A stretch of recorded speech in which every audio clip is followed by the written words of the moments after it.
Oi, crianças, como é que vocês estão? Espero que bem. Primeiro de tudo, né, tive alguns problemas com o meu equipamento na última aula, então não consegui enviar os vídeos para o YouTube para vocês, mas não se preocupem porque hoje a gente vai ter uma aula um pouquinho mais longa para compensar o tempo perdido, tudo bem? Nas últimas aulas nós vínhamos conversando sobre fontes de energia, né? A gente falou um pouquinho sobre fontes renováveis de energia, recursos naturais, sobre a relação dos países, sobre qual tipo de energia seria melhor aqui para o Brasil, né, também. Então, passando agora para o tema 3, a gente vai mudar completamente isso aí. A gente vai falar um pouquinho sobre o continente europeu, né, como ocorreu a colonização e a influência mundial desse continente, da Europa. Na página 70 começa o tema, então acompanha aí no livrinho de vocês, certo? Para ver imagens, mapas. Primeiro de tudo, na página 70, 71 tem um mapa enorme, né? Que é o primeiro mapa que vai retratar aí o mundo como nós conhecemos hoje. É de um cartógrafo, ou seja, um produtor de mapas, né? Que trabalha com cartografia alemão, chamado Martin Waldseemüller. Não acho que não fala assim, mas vamos fingir que é. Ele nasceu em 1475, morreu em 1522, e aí nessa primeira imagem do mundo como nós conhecemos hoje, a gente vai ter a Terra dividida entre o Oriente e o Ocidente, né?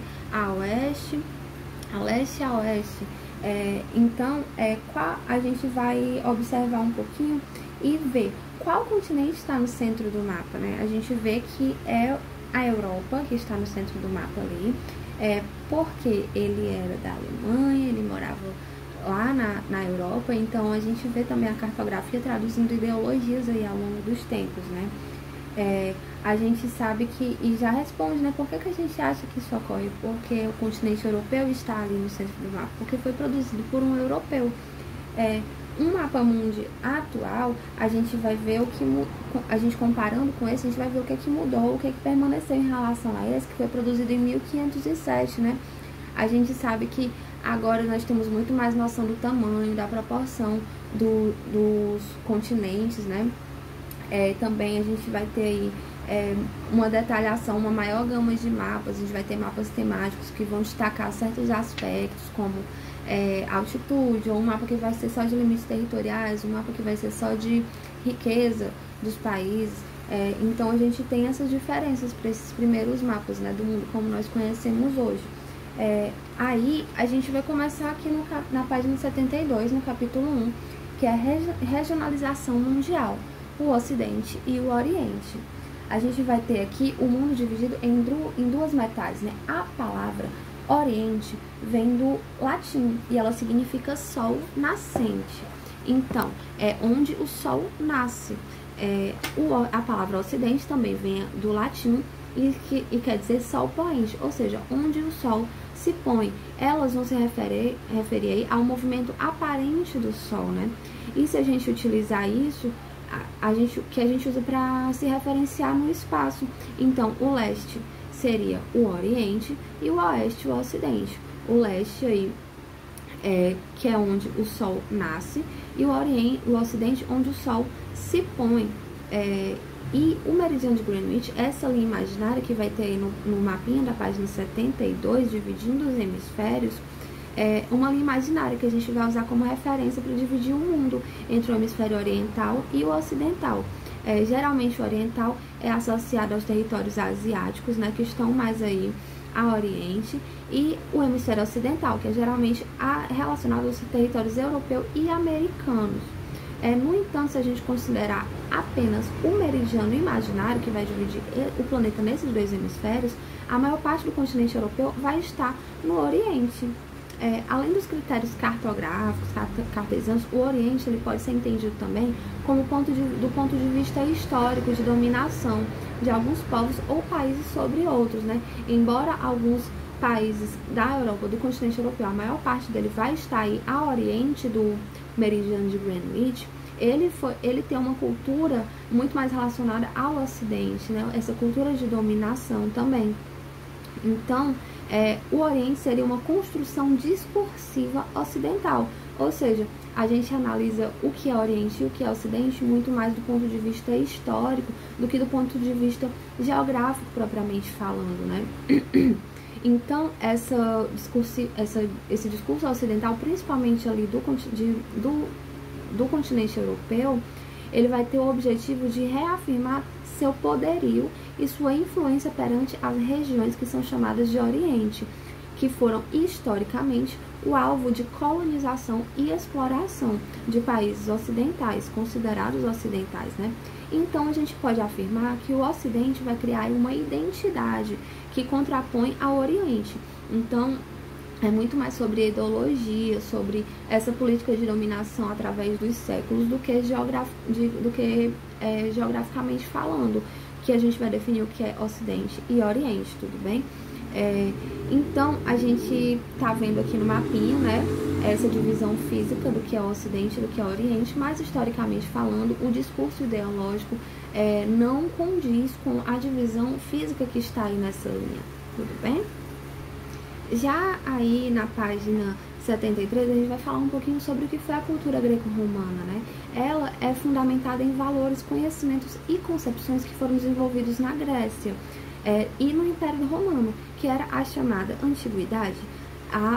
Quando a gente busca compreender as origens do mundo ocidental, a cultura greco-romana vai ser a base dessa civilização.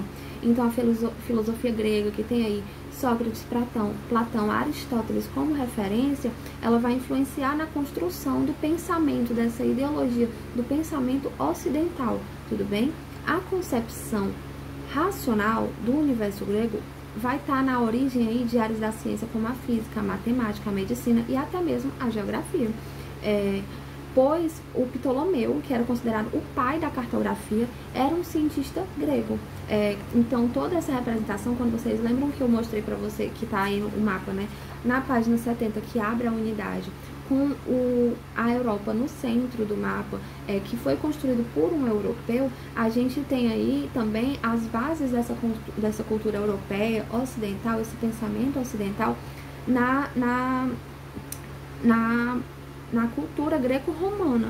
Então, o primeiro, que foi considerado o pai da cartografia, né, do desenvolvimento de técnicas para traduzir o mundo real em um meio assim analógico, de papel. Então, agora com computadores, que a gente tem um grande avanço nessa área de cartografia, né, nós estamos tomados aí por mapas nos nossos celulares, nos nossos computadores, a gente utiliza eles o tempo todo. Bases cartográficas são importantíssimas para definir, para entender melhor como o mundo funciona. E a gente vai ter aí a base da cartografia considerada atribuída ao Ptolomeu, que era um cientista grego. O Ocidente também vai herdar aí a noção de democracia, cuja primeira manifestação vai ocorrer entre os gregos, e é o principal sistema de governo nos países do mundo ocidental. A democracia vem aí também, né, com esse intuito de dominação mundial através da globalização, através dos tempos, e mais recentemente, e é também baseado na cultura grego-romana.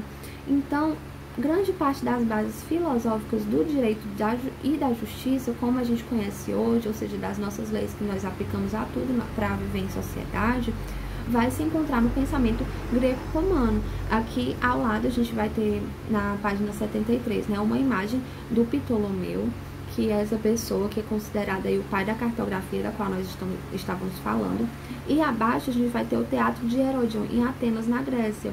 O teatro é uma das grandes influências grego-romanas na cultura ocidental. Vocês observam a estrutura aí, como é semelhante em muitos lugares, né? Em cinemas, em teatros, quando a gente vai no teatro. Então a gente está vendo aí claramente a grandíssima influência da cultura greco-romana na cultura ocidental. E, mais uma vez, reafirmando que é muito mais sobre ideologia e construção histórica do que sobre localização geográfica. E sobre cultura também, né? Essa cultura e esses modos de pensar, a democracia, estruturas aí que vem, que são consideradas ocidentais hoje, vem muito da cultura greco-romana. Nas grandes navegações, a gente tem que falar um pouquinho sobre elas, né? Porque a gente está falando sobre a dominação, a expansão, a regionalização do mundo entre Ocidente e Oriente. Então, durante a Idade Média, aí, a concepção do mundo na Europa vai ser determinada pela interpretação religiosa, que foi influenciada aí pelo cristianismo. Os europeus, eles sabiam da existência de apenas 3 continentes: a Europa, a Ásia e a África. Então, a partir do século XIII, com a intensificação do comércio no continente, vai amplificar o fluxo de pessoas e de mercadorias, vai favorecer também o contato com outros povos, com outras culturas, com novos territórios e novos tipos de conhecimento, que a gente viu aqui, né, com base no que é a cultura ocidental, no que é a cultura greco-romana, que o conhecimento é muito também cultural. Então, o conhecimento asiático, o conhecimento considerado oriental, tem costumes muito diferentes do que nós estamos acostumados com padrões ocidentais, né? Então, a delimitação entre Ocidente e Oriente, como uma forma de regionalização, ou seja, de dividir entre regiões o espaço geográfico, vai se manter. Mas as trocas de interinfluências, ou seja, essas trocas culturais de conhecimento, eram inevitáveis, porque eles estavam em contato com outras culturas a partir desse aumento de fluxo de pessoas e mercadorias, né, ao redor do mundo. As grandes navegações que vão ocorrer ali entre os séculos XV e XVI foram resultado da ampliação das rotas comerciais através dos oceanos. A gente sabe que a colonização portuguesa, né, ocidental, europeia, com bases na cultura greco-romana, chegou aqui no Brasil através das grandes navegações em 1500. Então, a gente vai também ter a chegada dos europeus à América, ao continente americano como um todo, na América do Norte, América Central, América do Sul. E, então, aqui as Américas, como eles só conheciam aí esses outros 3 continentes, era um novo mundo, era considerado um novo mundo, segundo a visão eurocêntrica. Novo para eles, porque nós sabemos que os povos que habitavam aqui, que foram intensamente massacrados, né, não só aqui na América do Sul, com os povos originários, que nós chamamos de indígenas, quanto na América Central, a gente vê aí comunidades tradicionais sendo massacradas ao ponto de quase não haver registros históricos delas, né? E os remanescentes desses povos enfrentando muitas dificuldades para viver em questão de políticas, de acesso a políticas, né? Porque é uma cultura diferente, que ainda preserva suas raízes, tem que lutar pelos seus direitos para defender seu modo de vida. Como também na América do Norte, a chegada europeia aqui nesse continente americano como um todo foi desastrosa para os povos que aqui habitavam, né? Porque ocorreu aí essa implantação desse novo modo de vida e o massacre dos povos originários.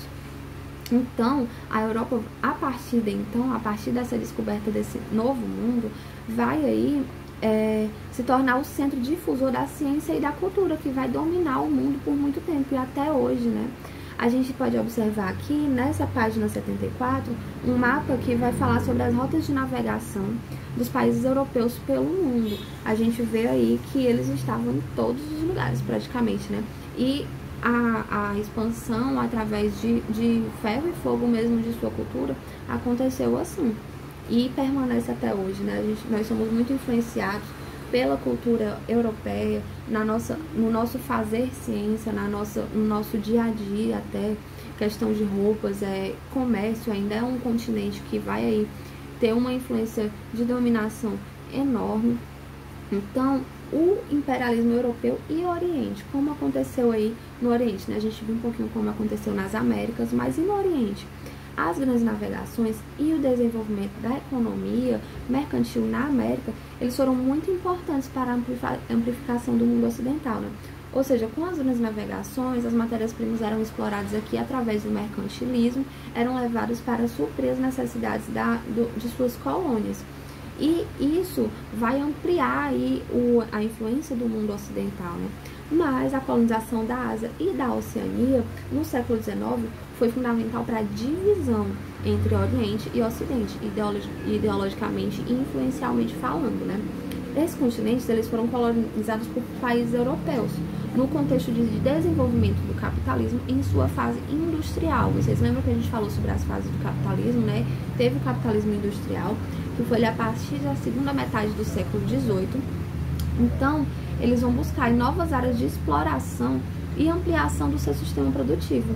Então, a construção de um imaginário oriental foi importantíssima para a dominação e a ampliação de estratégias de acúmulo de riquezas das potências europeias. Então, o Oriente vai passar cada vez mais a ser caracterizado pela sua diferenciação em relação ao Ocidente, por sua cultura diferente, né, por seus modos, por sua estrutura social, econômica e política também.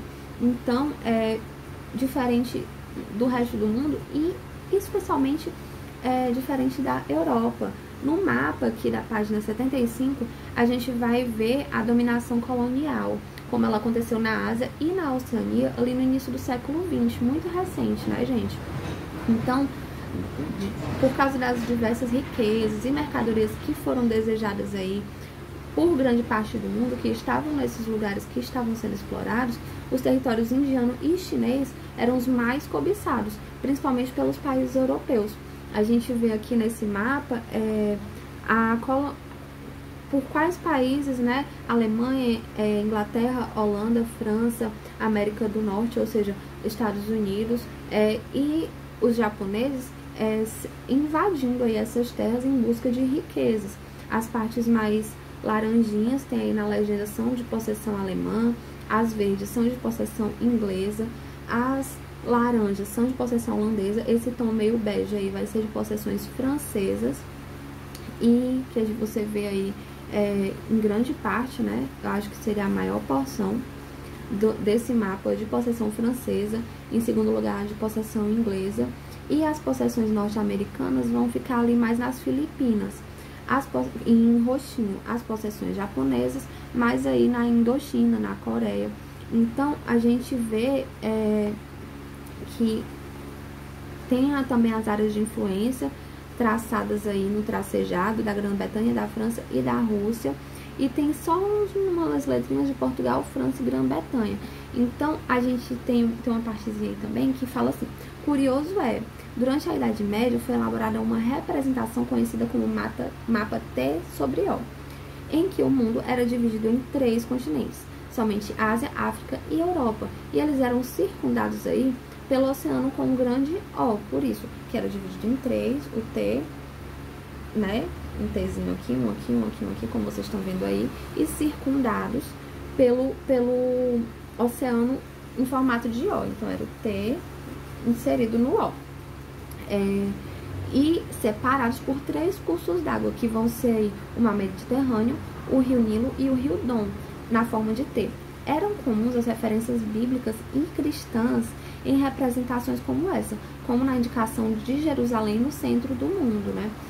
As noções de Oriente e Ocidente, então, não vão ter o mesmo sentido de hoje. Os mapas como esse eram elaborados para que se demarcasse o mundo conhecido até então. Nem os europeus se sentiam ocidentais na concepção moderna e nem os asiáticos e africanos se sentiam orientais. Então, a gente vê que essa concepção foi construída ao longo do tempo, né? Com essa expansão da ideologia e da cultura ocidental, que evidenciou ainda mais essas diferenças. A gente vai para uma parte aqui que chama diálogo, mas como a gente está conversando aqui por vídeo, né? Eu vou pedir que vocês conversem comigo no chat sobre isso, se vocês tiverem alguma dúvida sobre o capítulo inteiro.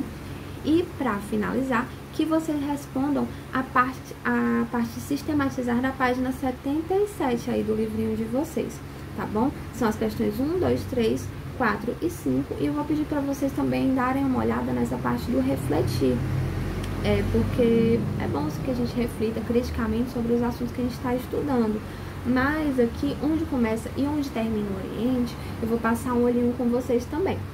Geograficamente, como a gente tinha falado no começo, o meridiano de Greenwich, ele vai dividir o mundo entre Oriente e Ocidente. O Oriente sendo o leste e o Ocidente o oeste. Mas quando a gente fala Oriente, assim com mais pompa, com os negritos e itálicos, não estamos nos referindo apenas à divisão geográfica, como eu conversei com vocês, mas também à religião, valores, culturas, desses tipos dessa polarização, né, dessa divisão do mundo que são tão diferentes. O Marcos Antônio de Moraes, que é um professor de geografia e autor do livro Oriente Médio, ele vai dar uma provocadinha em quem faz uma leitura geográfica dessa divisão, né? Ele vai falando assim: a prova é que essa é apenas uma separação longitudinal, é que 90% da Europa está a leste de Greenwich, ou seja, estaria inserido aí geograficamente no Oriente. Então, tudo que fica para lá de Greenwich, a região de Londres seria Oriente, França, Itália, Alemanha também seria Oriente. Analisando fatores como cultura dos países, Itália do Oriente não é, né, gente? Chega-se à rápida conclusão de que eles fazem parte do Ocidente, porque é justamente sobre isso, sobre cultura. Para a gente entender onde começa e termina o Oriente, ele vai explicar, o Moraes, que a gente precisa analisar onde está o mundo islâmico. De oeste a leste, entende-se desde o Senegal, no oeste da África, até as Filipinas, a Tanzânia na África, na Indonésia e no Oceano Índico. Não que todos os países que estão dentro dessa enorme área sejam muçulmanos, mas sim de culturas e religiões diferentes das do Ocidente, né, que é sobretudo o cristianismo, que é judaico-cristão. Então, a Austrália, Nova Zelândia, lá do outro lado também são Ocidente.